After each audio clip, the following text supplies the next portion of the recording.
banyak kejadian ketika memberangkatkan umroh kedua orang tua. Banyak terjadi hal-hal yang ternyata di luar ekspektasi. Ternyata hotelnya jauh, ternyata pesawatnya transit berapa kali, kemudian makannya juga tidak sesuai harapan, kemudian orang tua saya juga mengeluh, orang tua saya tidak bahagia, ternyata ibadahnya, pembimbingnya juga tidak tidak maksimal dan lain sebagainya. Nah, hal-hal inilah teman-teman yang kadang membuat kita ini prihatin. Padahal ketika kita memberangkatkan umroh orang tua kita, harusnya kita memberikan yang terbaik buat mereka. Teman-teman, jangan asal pilih yang murah. Jangan asal pilih travel. Jangan asal pilih yang semau kita. Ingat, yang akan kita berangkatkan adalah orang tua kita.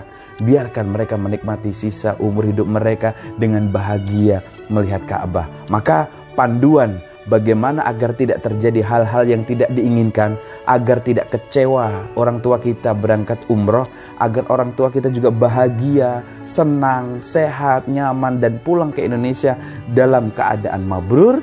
Saya Fauzi Ihsan memberikan tips buat teman-teman semua, tips aman agar orang tua kita berangkat umroh dalam keadaan aman, nyaman, dan sesuai harapan. Simak, ini sangat penting sekali buat kita semua.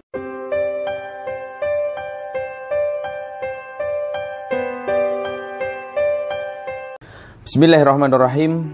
Assalamualaikum warahmatullahi wabarakatuh. Alhamdulillah, alhamdulillah, alhamdulillah. Saudara-saudaraku semuanya dirahmati Allah, mudah-mudahan dalam keadaan sehat walafiat, senantiasa dalam lindungan dan rahmatnya Allah Subhanahu wa Ta'ala. Nah, kali ini saya akan membahas teman-teman semua satu pertanyaan. Pak Ustadz, bagaimana sih tips memberangkatkan umroh orang tua? Karena orang ini bercerita kepada saya, rasanya was-was juga Pak Ustadz melepas kedua orang tua saya untuk berangkat menuju ke Tanah Suci. Beliaunya sudah sepuh, beliaunya sudah tua, tapi di sisi lain faktor biaya, faktor waktu dan lain sebagainya tidak memungkinkan bagi kita anak-anaknya untuk mendampingi selama orang tua kami menjalankan perintah Allah untuk melaksanakan ibadah umroh. Nah, teman-teman sekalian rahmati Allah, memang betul bagaimana kita harus waspada, harus mempersiapkan diri. Jangan sampai orang tua kita berangkat umroh dengan kita tidak memberikan bekal, tidak memberikan yang terbaik kepada orang tua kita.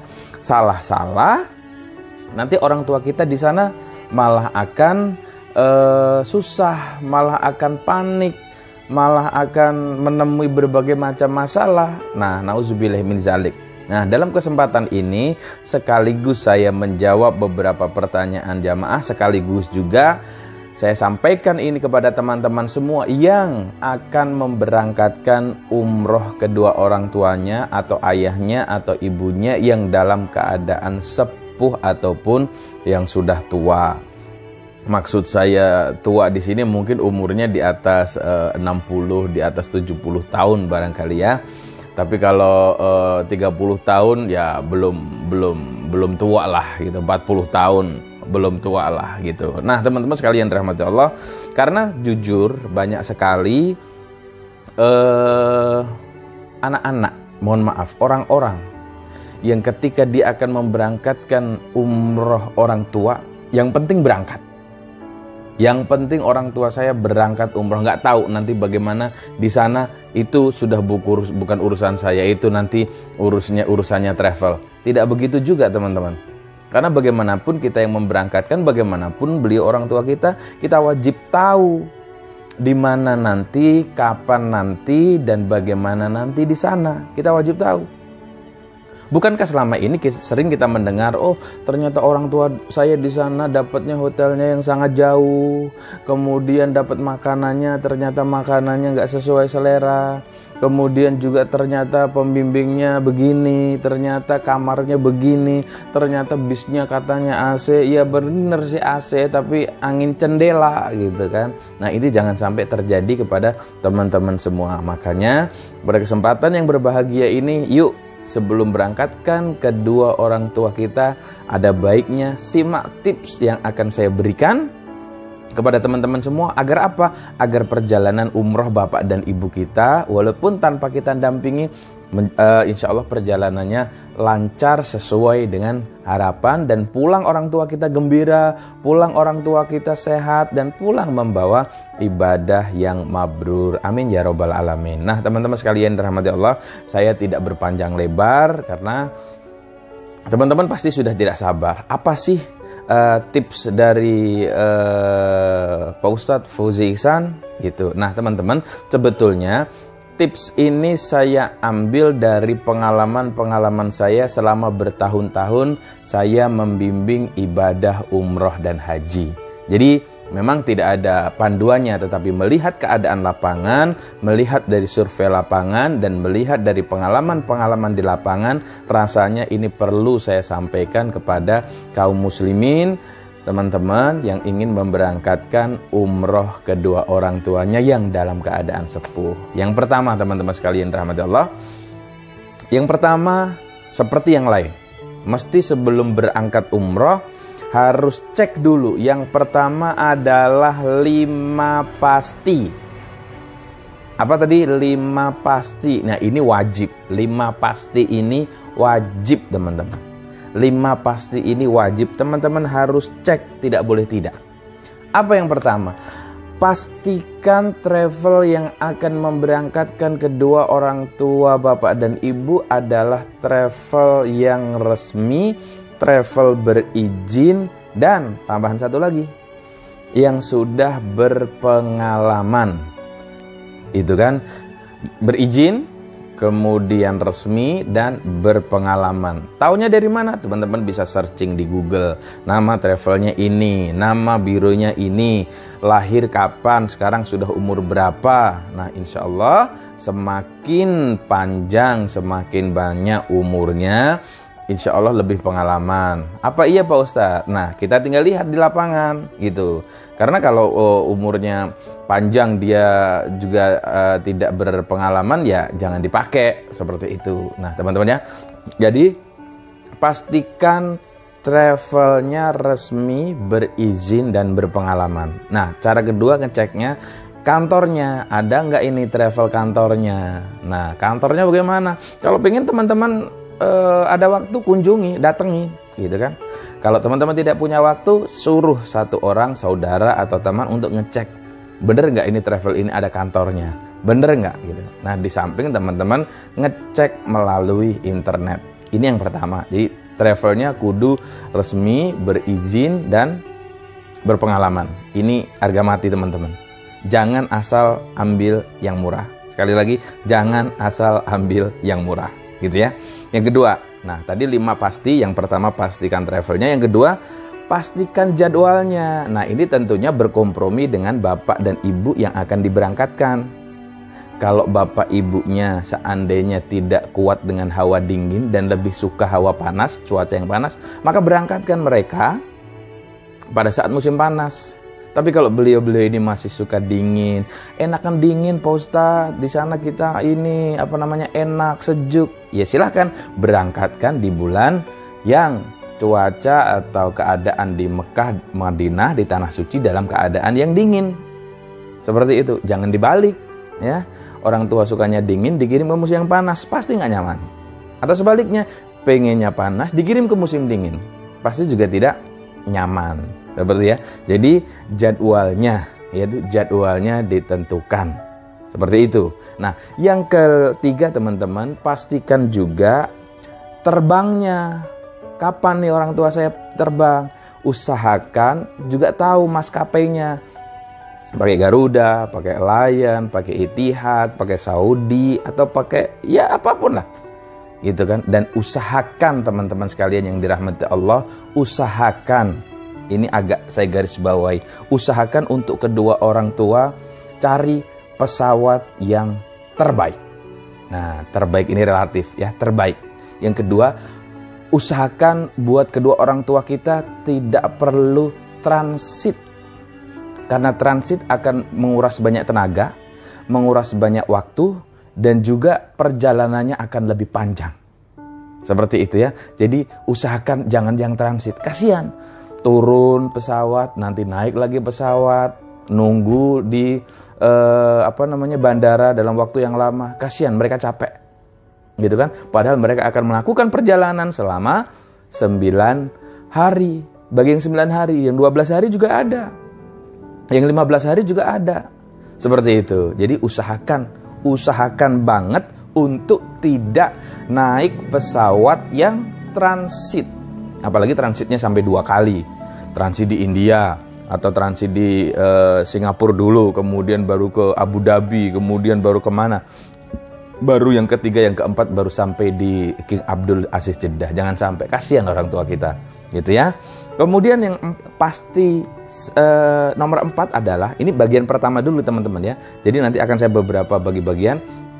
Ini yang pertama adalah cek 5 pasti, dan 5 pasti yang keempat adalah cek hotelnya, gitu kan. Nah, teman-teman, saran saya teman-teman ya, cek nama hotelnya ya, cek nama hotelnya. Dan buat orang tua, usahakan tidak lebih dari 100 meter baik dari Masjid Nabawi maupun dari Masjidil Haram. Gitu teman-teman. Karena banyak sekali kadang travel yang ditanya nginepnya di mana, mereka nggak bisa jawab.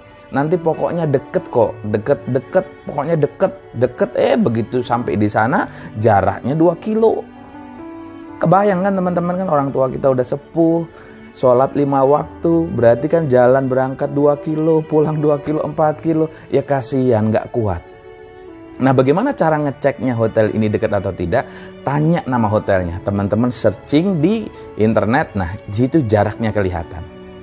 Sebagai informasi saja, jarak nih, kalau teman-teman melihat di gambar, teman-teman bisa dicek internet, ketik aja Masjidil Haram, di situ kan ada menara jam tuh kan, jam yang gede itu. Nah, itu bisa saya sarankan untuk orang tuanya ditempatkan di tempat itu. Karena begitu keluar dari hotel tersebut, sudah langsung pelataran Masjidil Haram. Keuntungannya apa? Keuntungannya orang tua kita jalannya dekat, sholat 5 waktu juga dekat, sehingga tidak banyak menguras tenaga. Kemudian, bismillah, tidak akan kesasar orang tua kita, karena patokannya jelas. Jadi begitu keluar, lihat jam, di bawahnya ada pintu masuk, tinggal masuk. Nah, di situnya hotel kita, hotelnya ayah dan ibu dari teman-teman semua. Jadi gitu hotelnya, cari yang deket ya, tanya sama travel, nama hotelnya apa, gitu ya. Harus ada, harus terjawab. Jangan sampai pokoknya deket, jangan. Harus tersebut nama hotelnya. Biasanya ada tertulis begini, hotel A, atau garis miring B, garis miring C, atau yang sederajat. Nah, tanya lanjut, biasanya yang mana, gitu kan? Nah, tinggal teman-teman searching, di situ akan keluar jarak. Kalau kira-kira jaraknya 1,5 kilo, jangan diambil. Apalagi teman-teman gak ikut, yang berangkat orang tua kita sendiri, jangan diambil. Ya, usahakan maksimal 100 meter atau ya 100 meter lah. Jadi keadaan orang tua teman-teman fisiknya juga terjaga, gitu kan. Kalau hotel-hotel yang begitu, yang deket-deket itu biasanya juga bagus dan kualitas makannya, gizinya terjaga dengan baik. Seperti itu teman-teman dirahmati Allah. Jadi itu tadi 4 yang pasti nomor 4. Yang pasti nomor 5 adalah cek visanya. Nah, biasanya visa ini bukan urusan kita, tetapi urusannya dari travel. Nah, biasanya juga travel-travel yang sudah bonafit, mereka sudah aman dengan pengurusan visa. Jadi ini kaitannya dengan nomor 1 tadi. Orang yang resmi, berizin dan berpengalaman, umurnya panjang, nah itu biasanya untuk pengurusan visa juga tidak akan mengalami masalah gitu. Jadi nanti teman-teman ketemu visanya pada saat di bandara, atau sebelumnya juga bisa telepon ke travelnya, visa orang tua saya apakah sudah keluar, gitu ya. Ini yang pertama, ini harga mati teman-teman, jangan ditawar. Kalau pengen orang tua dari teman-teman semua merasakan kenyamanan dalam beribadah, jadi nomor 1 ini juga boleh ditawar. 5 pasti. Pastikan travelnya berizin, kemudian resmi dan berpengalaman. Kemudian yang kedua, pastikan jadwalnya. Kemudian yang ketiga adalah pastikan terbangnya naik pesawat apa. Ingat, jangan ada transit. jangan ada transit. Sebisa mungkin jangan ada transit. Kemudian keempat, hotelnya. Hotelnya usahakan yang dekat, maksimal 100 meter. Caranya bagaimana? Tanya sama travelnya, nama hotelnya apa? 100 meter. Semakin jauh, semakin kasihan orang tua kita, karena fisiknya akan terkuras. Capek, bayangkan. 5 kali dalam sholat mereka harus ke Masjidil Haram. Ya, jadi cari yang dekat. Cari yang dekat hotelnya. Syukur-syukur bisa berada di yang menara jam itu. Kemudian yang kelima adalah cek, pastikan visanya sudah keluar atau belum. Jangan sampai sudah berangkat dari rumah hari H, kemudian ternyata visanya nggak keluar. Aduh, kita sudah sampai di bandara, sudah ratiban, sudah syukuran, nggak jadi berangkat. Nauzubillahi min zalik. Jadi ini teman-teman, 5 ini harga mati, tidak boleh ditawar.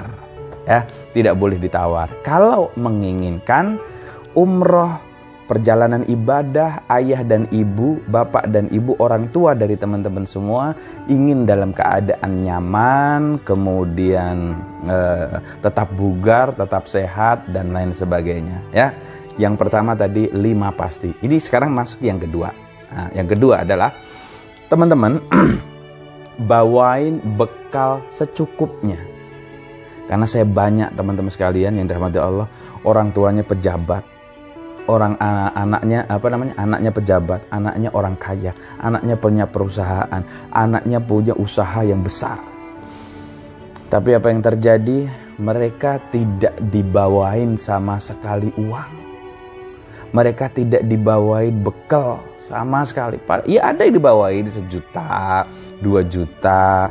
Tapi teman-teman, kan semuanya sudah ditanggung travel Pak Ustadz. Betul, makan sudah ditanggung travel, kemudian transportasi ditanggung travel, kemudian minum juga ditanggung travel, dan lain sebagainya.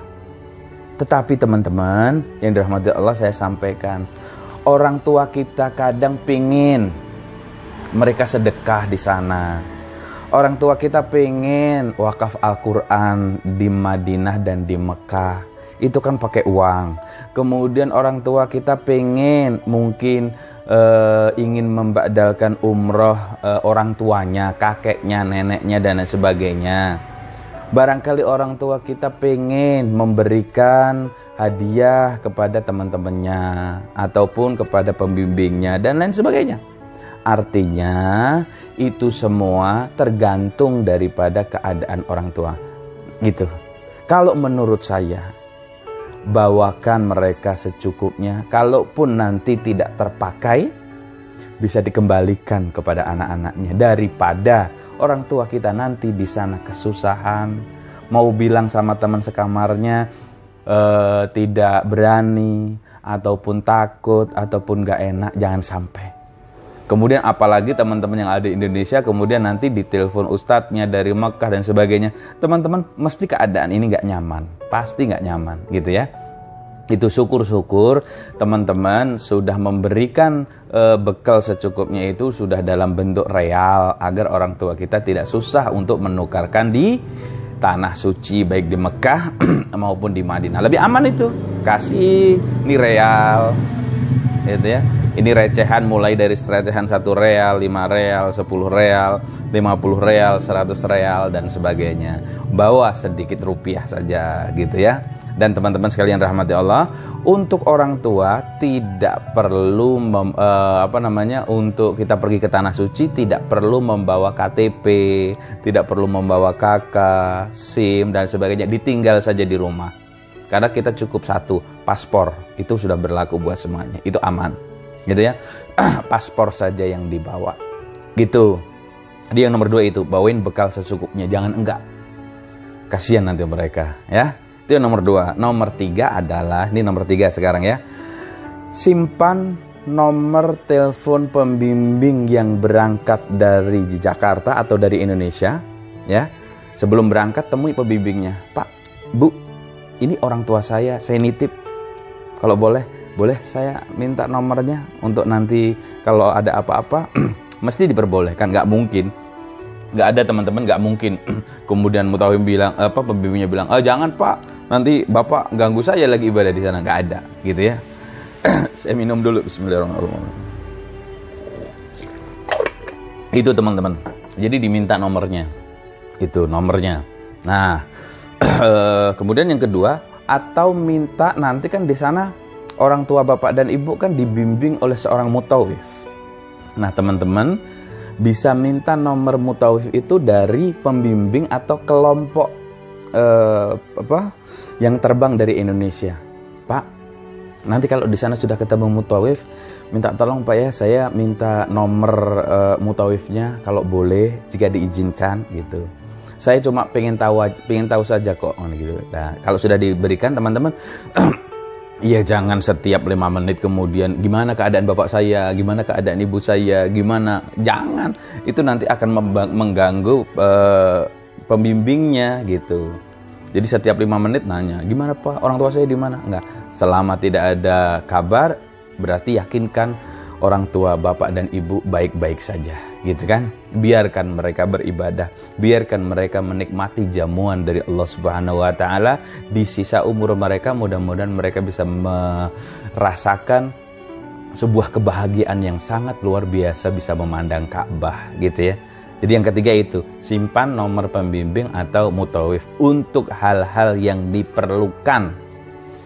Bukan untuk terus memantau setiap 5 menit nanya, 10 menit nanya, gitu kan. Masalah-masalah seperti jangan. Yang baik saja, gitu kan. Biasanya nih kalau mutawif yang sudah berpengalaman, biasanya kan berangkat dari Jakarta satu bus. Contoh satu bus. Mereka akan buat WhatsApp group gitu kan. Nah, nanti orang tua kita ini kan mungkin gaptek, tidak kenal teknologi. Nah, teman-teman minta tuh masukkan nomor saya di dalam grup itu gitu. Ya biasanya nanti pas ibadah, pas ziarah kemana kan difoto, diupload di situ. Jadi teman-teman tinggal ngecek, oh iya bapak ibu saya sudah ini ikut, bapak ibu saya ada di sini. Senangnya kan bisa dicek seperti itu teman-teman sekalian. Ya Allah, ini cara. Jadi aman gitu ya. Jadi teman-teman nggak perlu khawatir gitu kan. Jadi saya ngebayangin kayak begini aja, ya Allah. Orang tua berangkat sendiri tanpa kita itu, waduh, Masya Allah. Nah, makanya tips ini penting buat teman-teman sekalian rahmati Allah, gitu kan. Jadi, seperti itu. Sekali lagi, jangan asal pilih travel. Jangan asal pilih travel, gitu ya. Kemudian yang keempat, kalau memang orang tua kita mempunyai penyakit dan obatnya khusus, tolong yakinkan sudah masuk ke dalam koper dan dibawa sampai ke tanah suci Mekah dan Madinah, dan itu disampaikan kepada pembimbing. Jangan tidak. Pak pembimbing, Pak Ustadz, orang tua saya umurnya sekian, namanya bapak ini. Beliau itu ini Pak, punya penyakit ini, tapi obatnya sudah saya bawakan. Minta tolong Pak, kalau nanti beliau lupa minum obat, saya minta tolong untuk diingatkan. Mesti teman-teman mutawif, teman-teman pembimbing senang. Karena menjadi pembimbing umrah, pembimbing haji itu Masya Allah teman-teman, senang banget. Kenapa senang? Kita melayani kok tamu-tamu Allah, gitu ya. Jadi bawa obat-obat pribadi kalau ada. Nah gitu. Nah teman-teman sekalian rahmati Allah, setelah itu apa? Setelah teman-teman bawain obat-obat pribadi, jangan lupa, mungkin vitamin yang disukai oleh kedua orang tua kita apa? Bawain. Gitu kan. Dan jangan terlalu pesan ribet-ribet. Pak, nanti kalau pulang beliin ini ya. Bu, kalau nanti pulang beliin ini ya. Terus saya nitip ini ya, nitip abaya ya. Saya nitip baju muslim ya. Saya nitip ini. Biarkan dululah orang tuanya beribadah dengan tenang. Kalau nanti masalah oleh-oleh boleh pesan, tetapi jangan sampai mengganggu kekhusyukan daripada ibadah umrohnya ayah dan ibu kita. Seperti itu. Nah, yang tidak kalah pentingnya teman-teman, apa itu? Teman-teman kalau milih travel ya, coba cek dokumentasinya. Ya, maksudnya gimana Pak Ustadz? Teman-teman kan mau memberangkatkan ayah dan ibu. Boleh nggak ada foto-foto yang tahun kemarin Pak, bisa kami lihat gitu. Nah, itu salah satunya seperti itu juga. Jadi kegiatan umroh kemarin, nah ini umrohnya sudah berpengalaman Pak kita Pak, Bapak nggak perlu khawatir. Ada dokumentasinya nggak Pak yang bisa saya lihat, saya tunjukkan kepada orang tua saya, biar orang tua saya tambah semangat. Sampaikan aja begitu. Nah kalau mereka nggak punya dokumentasi, nah tanda kutip, hati-hati teman-teman, hati-hati. Ingat, orang tua kita mau berangkat tanpa kita. Jadi yakinkan, make sure segala sesuatunya segala sesuatunya dalam keadaan yang baik dan dalam keadaan yang prima, gitu ya. Nah, kemudian yang selanjutnya, yang kelima adalah teman-teman, jangan terlalu banyak menuntut kepada ayah dan ibu kita ketika di tanah suci untuk setiap hari telepon, untuk setiap hari, setiap jam memberi kabar. Tidak usah. Kalau tidak apa-apa, kalau tidak ada kabar apa-apa, insya Allah orang tua kita sehat. Gitu. Artinya ini satu kepercayaan penuh kepada teman-teman pembimbing, teman-teman mutawif, bahwa orang tua kita baik-baik saja. Apapun kejadiannya, sekecil apapun, akan kita informasikan kepada keluarga yang ada di Indonesia. Gitu. Jadi kadang terganggu juga seperti itu. Jangan dibeban-bebani orang tua kita, jangan dituntut yang macam-macam. Terus apalagi yang begini teman-teman. Pak, Bu, nanti di sana kan ada saudara yang mau datang, gitu kan. Nanti dia akan ke hotelnya, Bapak dan Ibu. Nanti ditemui ya, ngobrol lah. Terus saya nitip ini dari sana, nanti tolong bawain. Kasihan teman-teman. Nggak usah seperti itu. Prinsipnya adalah biarkan orang tua kita melaksanakan ibadah dengan sebaik-baiknya, gitu. Melaksanakan ibadah dengan sebaik-baiknya. Tujuannya itu agar sisa hidup mereka itu bisa bahagia, melihat Ka'bah, dibiayai anak-anaknya, kemudian berdoa buat anak-anaknya, berdoa buat cucu-cucunya, agar mereka nanti ketika mereka tidak ada, anak-anaknya pada rukun, anak-anaknya pada bahagia, silaturahimnya jalan, gitu kan. Jadi biarkan mereka beribadah seperti itu ya. Terus ada pertanyaan, Pak Ustadz, kalau orang tua saya bawain handphone gimana? Nggak masalah. Sekali lagi, jangan terlalu sering ditelepon, akan mengganggu mereka ya. Kemudian yang keenam teman-teman harus bantu cek koper dan isinya dari kedua orang tua kita yang akan berangkat umroh. Harus bantu dicek. Yakinkan, kan ada list, ada daftar teman-teman. Ihram sudah ada belum? Kemudian sendal sudah ada belum? Sarung sudah ada belum? Sabuk ihram sudah ada atau belum? Gunting tahalul sudah ada apa belum? Pakaian beliau bawa berapa? Bawa berapa Pak Ustadz? 5 cukup teman-teman. Ya, 4 atau 5 itu cukup. Nggak usah bawa baju 18. Bahkan 9 hari Pak Ustadz, saya setiap mandi ganti, nggak usah. Gitu kan? Bawa sandal jepit, alat mandi sudah belum? Obat sudah belum? Kemudian buku doa sudah atau belum, pecinya sudah atau belum, mukenanya sudah atau, bantu cek teman-teman, sehingga tidak ada yang tertinggal gitu. Kadang mohon maaf lahir batin ketika kita membiarkan orang tua kita packing sendiri, takutnya ada yang tertinggal gitu. Apa yang terjadi ketika ada sesuatu yang tertinggal? Kadang orang tua kita panik ya, apalagi di negara orang. Kadang orang tua kita panik, setelah panik beliau drop, akhirnya sakit, akhirnya kepikiran dan sebagainya. Makanya bantu cek gitu kan, tambahin kopernya, nama-namanya dan lain sebagainya agar mudah untuk berbeda dengan yang lain. Kalau berbeda tandanya dengan yang lain kan mudah ngambilnya. Bayangin berapa banyak koper, berapa ratus koper, sama semua. Buatlah ciri yang berbeda buat kedua orang tua kita agar orang tua kita mudah untuk mengingatnya, gitu ya.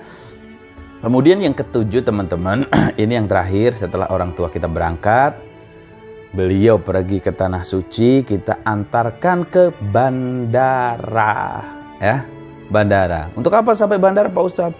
Toh ada supir Pak Ustadz? Bukan. Toh ada saudara teman? Enggak. Untuk berkomunikasi dengan pembimbing yang akan berangkat mendampingi kedua orang tua kita. Itu merupakan akhlak yang baik. Akhlak yang baik ketika kita datang, tanya mana pembimbingnya. Oh ini Pak Ustadz, Assalamualaikum, Waalaikumsalam. Pak Ustadz, ini saya nitip kedua orang tua saya. Kebetulan saya lagi ada tugas, saya tidak bisa berangkat. Jadi beliau ini berangkat berdua atau ayah saja atau ibu saja, betul-betul saya nitip Pak Ustadz ya, mohon bimbingannya agar umrohnya menjadi umroh yang sempurna, umroh yang mabrur. Sampaikan seperti itu.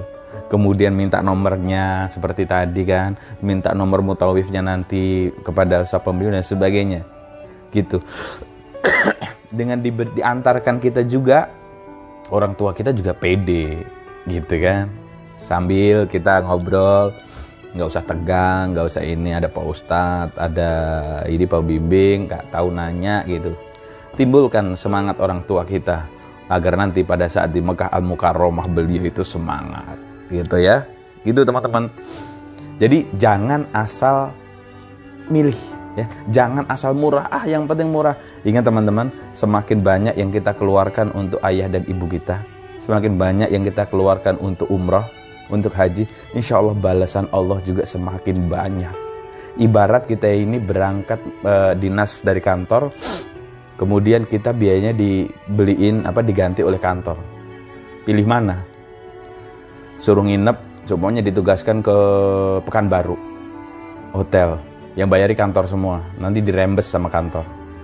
Nah, dan kantor bilang, nanti nanti kami ganti deh 7 kali lipat. Kira-kira teman-teman milih bintang 1 atau bintang 5? Dibayari kantor. Bintang 5. Bintang 5 sama. Ini ke rumahnya Allah. Allah udah janji, aku ganti berlipat-lipat. Gantinya pengen banyak apa sedikit? Pengen banyak kan? Gitu. Nah, kadang akal kita yang tidak mampu untuk sampai kepada Allah yang dimaksud oleh Allah Subhanahu wa taala. Maka untuk orang tua kita, lakukan yang terbaik. Lakukan yang terbaik buat teman-teman. Lakukan yang terbaik. Kalau anaknya 3 rembukan, patungan. Kalau anaknya 4 patungan. Bagaimana orang tua kita biar gak susah, biar gak senang. Biar mereka bisa berangkat menuju ke tanah suci dengan hati yang senang. Gitu kan? Jangan yang dipilihkan penginapannya jauh, satu kamarnya 10 orang, 15 orang. Ya Allah, jangan. Kasihan orang tua kita yang sudah membesarkan kita. Kita berikan kesempatan kepada mereka untuk bisa menikmati sisa-sisa hidup beliau itu dengan penuh kebahagiaan. Hadiah pergi melaksanakan umroh. Jadi jangan asal pilih travel ya. Teman-teman, jangan asal pilih travel. Seperti itu. Nah, teman-teman, 7 itu tadi mudah-mudahan bisa membantu, bisa mengguide teman-teman untuk bisa memberangkatkan kedua orang tua kita berangkat umroh dalam keadaan aman, nyaman, bahagia, dan sehat. Kemudian pulang menuju Indonesia dalam keadaan sehat dan menjadi umroh yang mabrur. Begitu teman-teman sekalian rahmati Allah. Kalau memang informasi ini bermanfaat, silahkan share ke teman-teman yang lain agar tidak terjadi hal-hal yang tidak diinginkan ketika mereka memberangkatkan kedua orang tua mereka. Gitu ya teman-teman sekalian rahmati Allah. Barangkali ini yang saya sampaikan. Jangan lupa subscribe channel YouTube Fauzi Ihsan Official.